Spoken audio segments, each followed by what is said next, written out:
So in this video, I'm going to be going over exactly how to and how we actually book 8 to 30 plus qualified meetings every single month on LinkedIn. Now, this video is for you if you're a B2B agency owner, consultant or founder doing between 30 to 100,000 dollars a month, and you're still not getting consistent leads from LinkedIn, or maybe you're not even trying at all. You're just trying to look into it and see how exactly does this work. So I want you to watch this to the end.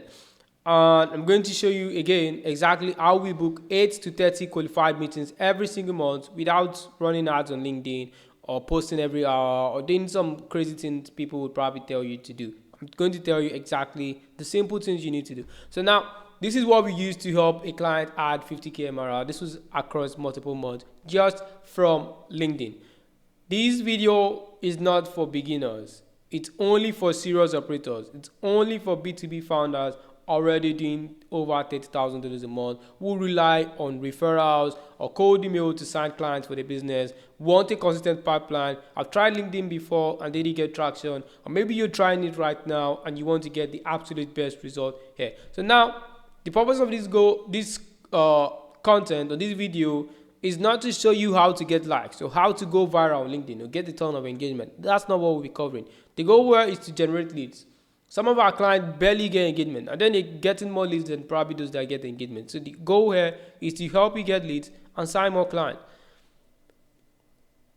Now, let's dive into it. Why do most people fail on LinkedIn? So the first thing there, and this is one mistake we made ourselves early on, one is underestimating how much effort is actually required to get results, especially when you've never tried or you don't know how it works or it's never worked for you.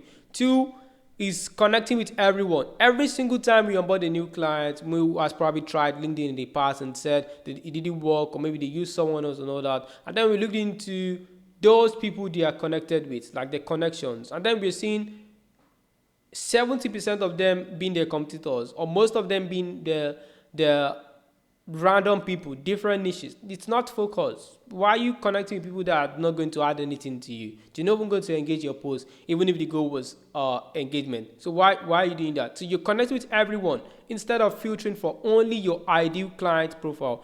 And three is posting without a strategy in place. You know, people are going to tell you things like, okay, post 5 times a week, 7 times a week. But what kind of post?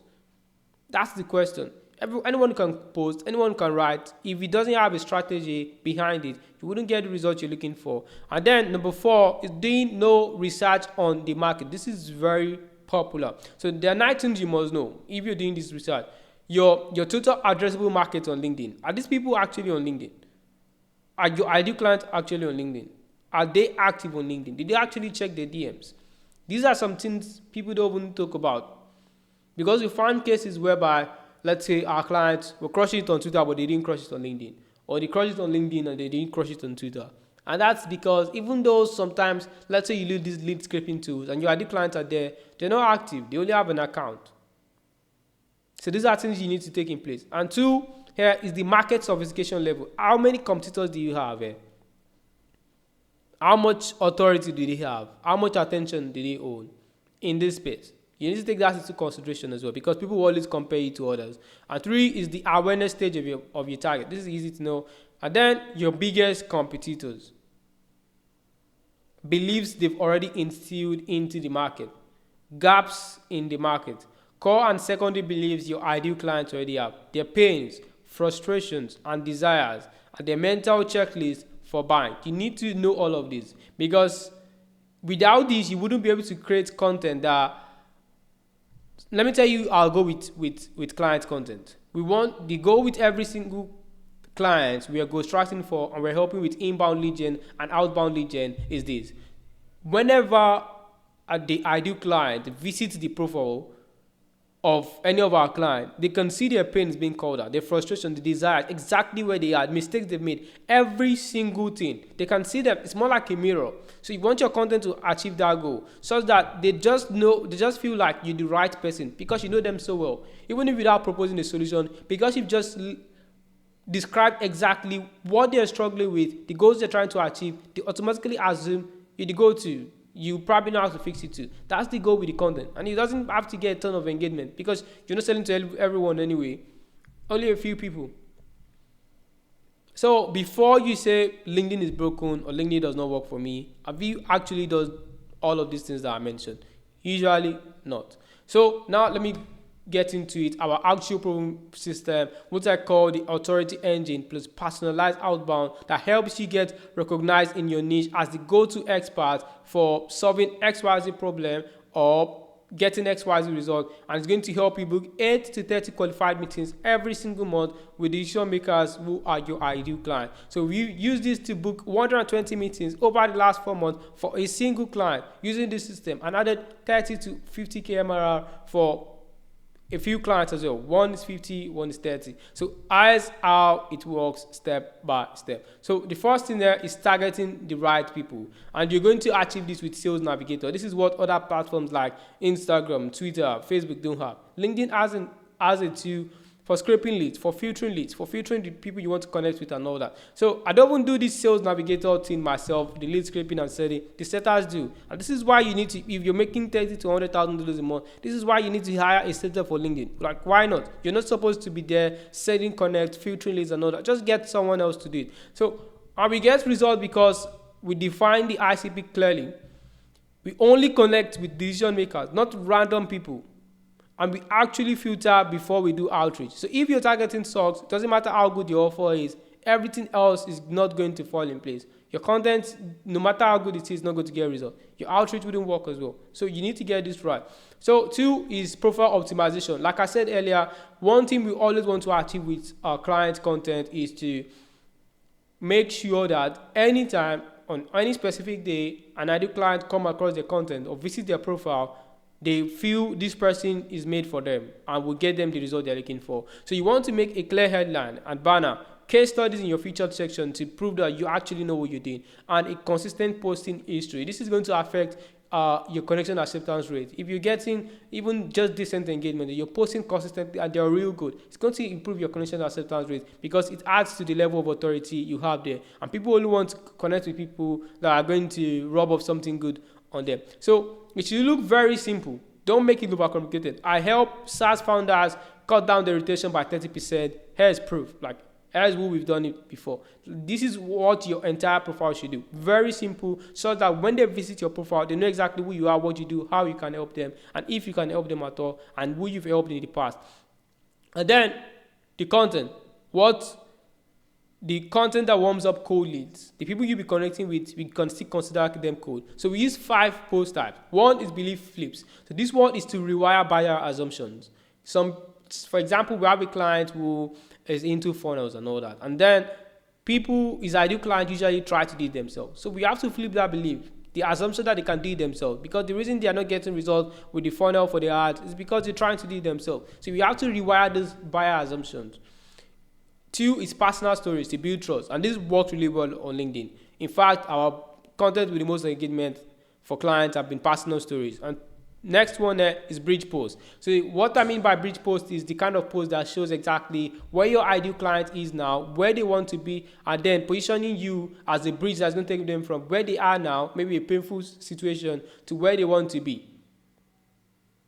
So for example, let's say you run a recruitment agency and then you target founders who are working 40 hours a week. So then you tell them, oh, you're working 40 hours a week now. If you hired a VA from us, you're going to go to like 10 hours a week and you're going to be making 3 times more money. So that's the entire concept of the content. And that's, you want them to be able to visualize exactly how you can help them and why they should move with you.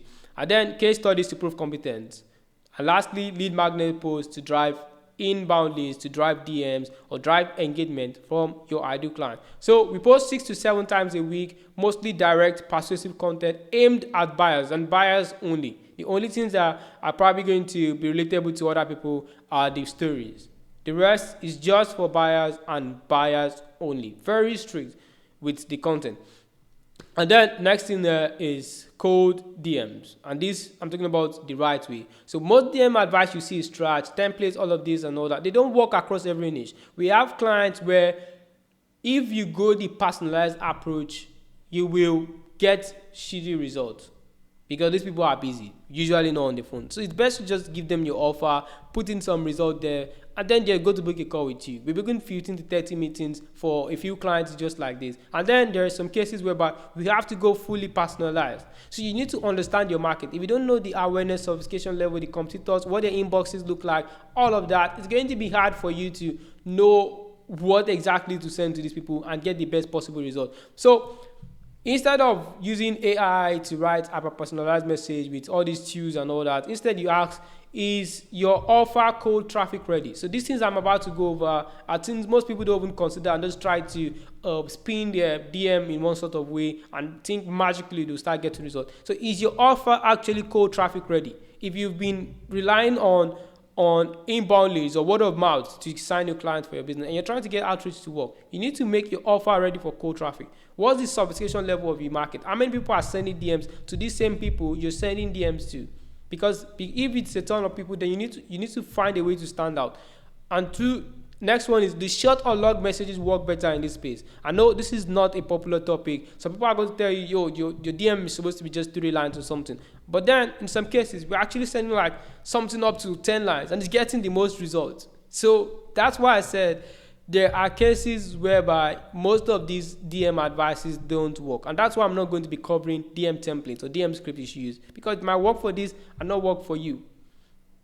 So what's the real pain they're experiencing right now? What are they looking to get? You need to get all of these things. And then we send human, concise messages that actually feel real. We're not using AI, we're using actual full-time setters that are trained to get this result. And then we follow up as much as possible, as much as we can, until they say they're not interested. So the setters and systems. So we use full-time setters, and these people send 800 connection requests per month. That's the max you can do per month on LinkedIn. We send DMs to all accepted connection requests. That's at least 40%. So sometimes maybe 50%. That means we're sending 400 DMs per month to our ideal client. The setter is to track every single thing, interested leads, not interested, every single thing, follow up 2 to 3 times, only talk to decision makers, and actually qualify them to book a call. So we are only going on calls with qualified meetings, reminding them before they book a call, getting them to watch some videos before to warm them up, and handling objections, all of that. So this is not for you to do. Just hire someone to get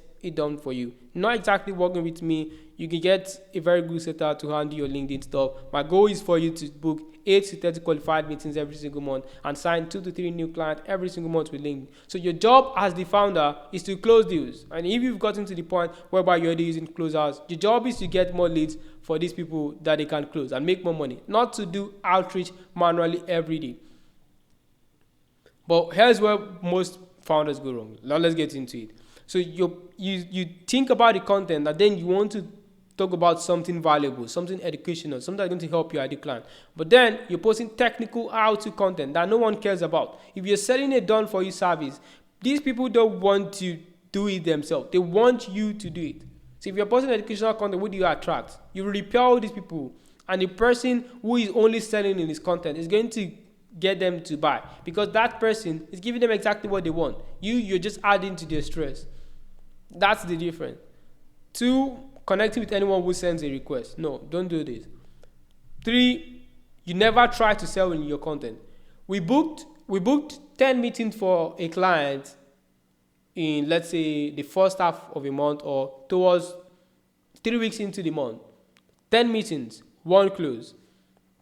We got only 1 inbound lead, 1 close. That's how effective content is. And because we sold in the content,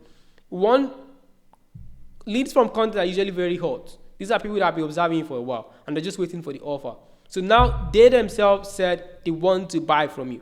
So you probably get 3 calls from content and close 2. That's how crazy it is. Get 10, close 6. That's how crazy it can be. So you need to sell in your content. Put out your offer. Put out the old deliverable, the time frame that you're going to use to get results. Put out the case studies and all. And then another is waiting until they have case studies before starting. So sometimes maybe you sign NDAs, or there's some reasons you can't put out some testimonials or videos and all that. Just find a way around it. Just talk about it. Write it out. You don't exactly have to have like the big bold proof. Every other thing is going to back up whatever you're trying to put out or whatever messaging you're saying. When you go on calls, most of them would ask anyway that, oh, let me see your case study. They just want to feel you can actually deliver this result. And then Last one there is saying you don't have time to post. Again, you can just hire someone, or if you can use AI to find a way to go about it without sounding like AI. Just use AI. So the timeline to get results from applying this, you don't need 3 months like most people will say after warm up. So that's the usual timeline. So week 1 to 2, you're setting your profile, your connections are growing, you're getting your first few replies from your DMs or maybe even content. Week 2 to 4, your first 5 to 10 meetings booked. You're already getting the angles right. You've seen what's working, what's not working. Week 48, you're fully ramped up, and now your system is getting you 8 to 30 plus qualified meetings every single month. And we've seen clients close deals within the first 3 weeks, or maybe in the first 2 weeks, depending on the state they're at. So this is exactly how it works. This is what actually happens on LinkedIn, and this is what you want to do if you want to get results. This, compared to other things you probably be seeing, is that this is focused on selling and selling only, on closing clients and closing clients only, nothing else. So if you want this implemented for you, I'm going to be dropping a link in the description to book a call with me. Let's see if we're a good fit, and if we're a good fit, let's show you exactly how we can help you sign 2 to 3 new clients every single month with LinkedIn by helping you book 8 to 30 qualified meetings every single month with your ideal client. So thanks for watching. Bye for now.